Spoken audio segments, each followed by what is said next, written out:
ಪ್ರಸ್ತುತ ನಡೆಯುತ್ತಿರುವ Israel, America ಹಾಗೂ ಇರಾನ್ ನಡುವಿನ ಯುದ್ಧವು ಜಾಗತಿಕವಾಗಿ ಇಂಧನ ಬಿಕ್ಕಟ್ಟನ್ನು ಉಂಟು ಮಾಡ್ತಾ ಇದೆ. ನಿರ್ದಿಷ್ಟವಾಗಿ ಹೇಳೋದಾದರೆ, ಇಂಧನ ಸಾಗಣೆಗೆ ನಿರ್ಣಾಯಕವಾದ ಹಾರ್ಮುಜ್ ಜಲಸಂಧಿಯನ್ನ ಇಸ್ರೇಲ್, ಅಮೆರಿಕ ನಡೆಸಿದ ಜಂಟಿ ದಾಳಿಗೆ ಪ್ರತಿಕಾರವಾಗಿ ಇರಾನ್ ಮುಚ್ಚಿದೆ.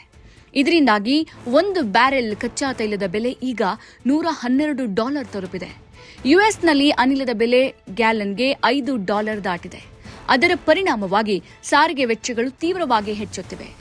ಸದ್ಯ ಉಲ್ಬಣಗೊಂಡಿರುವ ಇಂಧನ ಬಿಕ್ಕಟ್ಟಿನಿಂದಾಗಿ ವಿಮಾನ ಸೇವೆಗಳನ್ನು ಸಹ ಕಡಿತಗೊಳಿಸಲಾಗ್ತಾ ಇದೆ. ಅನೇಕ ದೇಶಗಳ ಸರ್ಕಾರಗಳು ಅನಗತ್ಯ ವೆಚ್ಚಗಳನ್ನು ಕಡಿತಗೊಳಿಸೋಕೆ ಪ್ರಯತ್ನಿಸ್ತಾ ಇದೆ. ಯುನೈಟೆಡ್ ಏರ್ಲೈನ್ಸ್ ಈ ವಾರ ತನ್ನ ವಿಮಾನಗಳನ್ನು 5% ಕಡಿಮೆ ಮಾಡಿದೆ. ಇತರ ದೇಶಗಳ ವಿಮಾನಯಾನ ಸಂಸ್ಥೆಗಳು ಸಹ ತಮ್ಮ ಸೇವೆಗಳನ್ನು ಕಡಿಮೆ ಮಾಡುತ್ತಿವೆ. ಸರ್ಕಾರಗಳು ಅನಗತ್ಯ ಪ್ರಮಾಣವನ್ನ ಕಡಿಮೆ ಮಾಡೋಕೆ ಹೇಳ್ತಾ ಇರೋದನ್ನ ನೋಡಿದ್ರೆ ಈ ಹಿಂದಿನ ಕೋವಿಡ್ ಲಾಕ್ಡೌನ್ ನೆನಪಾಗುತ್ತೆ. ಇಂಧನ ಬಿಕ್ಕಟ್ಟಿನಿಂದಾಗಿ ಅನೇಕ ದೇಶಗಳು ಈಗಾಗಲೇ ಪೆಟ್ರೋಲ್ ಮತ್ತು ಡೀಸೆಲ್ ಅನ್ನ ಪಡಿತರಗೊಳಿಸ್ತಾ ಇವೆ. ಇಂಧನ ಬಿಕ್ಕಟ್ಟಿನಿಂದಾಗಿ ಪಾಕಿಸ್ತಾನದಂತಹ ದೇಶಗಳು ತಮ್ಮ ಗಣರಾಜ್ಯೋತ್ಸವ ಆಚರಣೆಯನ್ನು ರದ್ದುಗೊಳಿಸಿವೆ. ಜಪಾನ್ನಲ್ಲಿ ತೈಲ ಪಡಿತರೀಕರಣವನ್ನ ಈಗಾಗಲೇ ಜಾರಿಗೆ ತರಲಾಗಿದೆ. ದಕ್ಷಿಣ ಕೊರಿಯಾ ಕೂಡ ಇದೇ ವಿಧಾನವನ್ನ ಅನುಸರಿಸ್ತಾ ಇದೆ. ಬಾಂಗ್ಲಾದೇಶ, ಫಿಲಿಪೈನ್ಸ್ ಮತ್ತು ಶ್ರೀಲಂಕಾದಲ್ಲಿ ಪೆಟ್ರೋಲ್ಗಾಗಿ ದೀರ್ಘ ಸರತಿ ಸಾಲುಗಳು ಕಂಡುಬರ್ತಾ ಇವೆ. ಆಸ್ಟ್ರೇಲಿಯಾ ಸರ್ಕಾರವು ತನ್ನ ಜನರನ್ನ ಅನಗತ್ಯ ಪ್ರಯಾಣವನ್ನ ಕಡಿಮೆ ಮಾಡುವಂತೆ ಹೇಳ್ತಾ ಇದೆ. ಭಾರತಕ್ಕೆ ಅಗತ್ಯವಿರುವ ಕಚ್ಚಾ ತೈಲದ 80% ವಿದೇಶದಿಂದ ಆಮದು ಮಾಡಿಕೊಳ್ಳಲಾಗ್ತಾ ಇದೆ. ಭಾರತವು ಗಲ್ಫ್ ರಾಷ್ಟ್ರಗಳಿಂದ, ವಿಶೇಷವಾಗಿ ಕತಾರ್ನಿಂದ ಎಲ್ಪಿಜಿಯನ್ನು ಆಮದು ಮಾಡಿಕೊಳ್ತಾ ಇದೆ. ಇದು ಭಾರತದ ತೈಲ ಅಗತ್ಯಗಳ ಮೇಲೆ ಒತ್ತಡವನ್ನು ಹೇರ್ತಾ ಇದೆ.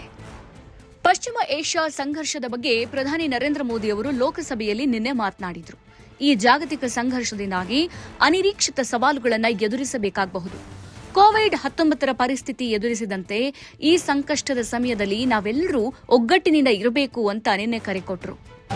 हम कोरोना के समय भी एकजुटता से ऐसी चुनौतियों का सामना कर चुके हैं. अब हमें फिर से उसी तरह तैयार रहने की आवश्यकता है. धीरज के साथ, संयम के साथ, शांत मन से हमें हर चुनौती का मुकाबला करना है. ಇನ್ನು ಪ್ರಧಾನಿ ನರೇಂದ್ರ ಮೋದಿ ಅವರ ಭಾಷಣದ ಪ್ರಮುಖ ಅಂಶಗಳು ಹೇಗಿದ್ದವು ಅಂತ ನೋಡ್ತಾ ಹೋಗೋದಾದ್ರೆ, ಇರಾನ್ನಿಂದ ಸುಮಾರು 1,000 ಭಾರತೀಯರು ಸುರಕ್ಷಿತವಾಗಿ ತವರಿಗೆ ಮರಳಿದ್ದಾರೆ. ಇವರಲ್ಲಿ 700ಕ್ಕೂ ಹೆಚ್ಚು ವೈದ್ಯಕೀಯ ವಿದ್ಯಾರ್ಥಿಗಳು ಸೇರಿದ್ದಾರೆ. ಪಶ್ಚಿಮ ಏಷ್ಯಾದಲ್ಲಿರುವ ಭಾರತೀಯರಿಗೆ ಅಗತ್ಯ ಸಹಾಯ ಮಾಡಲಾಗ್ತಾ ಇದೆ. ಸಂಘರ್ಷ ಪೀಡಿತ ಬಹುತೇಕ ರಾಷ್ಟ್ರಗಳ ಮುಖ್ಯಸ್ಥರೊಂದಿಗೆ ನಾನು 2 ಬಾರಿ ಮಾತುಕತೆ ನಡೆಸಿದ್ದೀನಿ. ಸಂಘರ್ಷ ಪೀಡಿತ ಪ್ರದೇಶಗಳಲ್ಲಿ ಸಿಲುಕಿಕೊಂಡಿರುವ ಭಾರತೀಯರ ರಕ್ಷಣೆ ಸರ್ಕಾರದ ಆದ್ಯತೆಯಾಗಿದೆ. ಕೇಂದ್ರ ಸರ್ಕಾರ ಈ ಕುರಿತು ಕ್ರಮ ಕೈಗೊಳ್ಳುತ್ತೆ. ದೇಶದಲ್ಲಿ ಎಲ್ಪಿಜಿ ಕೊರತೆ ವಿಷಯವನ್ನ ಉಲ್ಲೇಖಿಸಿದ ಪ್ರಧಾನಿ, ಸರ್ಕಾರವು ಗೃಹ ಬಳಕೆಯ ಎಲ್ಪಿಜಿಗೆ ಆದ್ಯತೆ ನೀಡುತ್ತೆ. ಎಲ್ಪಿಜಿ ಪೂರೈಕೆಯಲ್ಲಿ ಉಂಟಾದ ವ್ಯತ್ಯಯದಿಂದ ಸಾರ್ವಜನಿಕರಿಗೆ ತೊಂದರೆ ಉಂಟಾಗದಂತೆ ನೋಡಿಕೊಳ್ಳುವುದು ನಮ್ಮ ಗುರಿಯಾಗಿದೆ. ಭಾರತವು ತನ್ನ ಎಲ್ಪಿಜಿ ಅಗತ್ಯಗಳಲ್ಲಿ 60% ಆಮದು ಮಾಡಿಕೊಳ್ತಾ ಇದೆ. ಹೊರಗಿನ ಅನಿಶ್ಚಿತ ಪೂರೈಕೆಯಿಂದಾಗಿ ಸರ್ಕಾರವು ದೇಶೀಯ ಎಲ್ಪಿಜಿ ಉತ್ಪಾದನೆಯಲ್ಲೂ ಹೆಚ್ಚಿಸ್ತಾ ಇದೆ.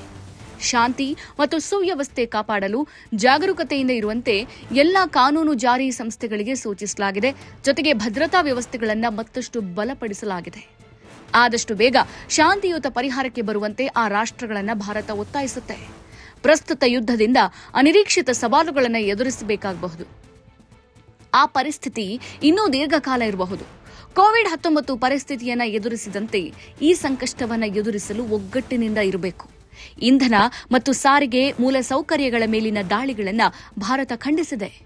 ವಾಣಿಜ್ಯ ಹಡಗುಗಳ ಮೇಲಿನ ದಾಳಿ ಮತ್ತು ಹಾರ್ಮುಜ್ ಜಲಸಂಧಿಯ ಮೂಲಕ ಸಾಗುವ ಅಂತಾರಾಷ್ಟ್ರೀಯ ಜಲಮಾರ್ಗಗಳಿಗೆ ಅಡ್ಡಿಪಡಿಸುವುದನ್ನು ಒಪ್ಪೋದಿಲ್ಲ.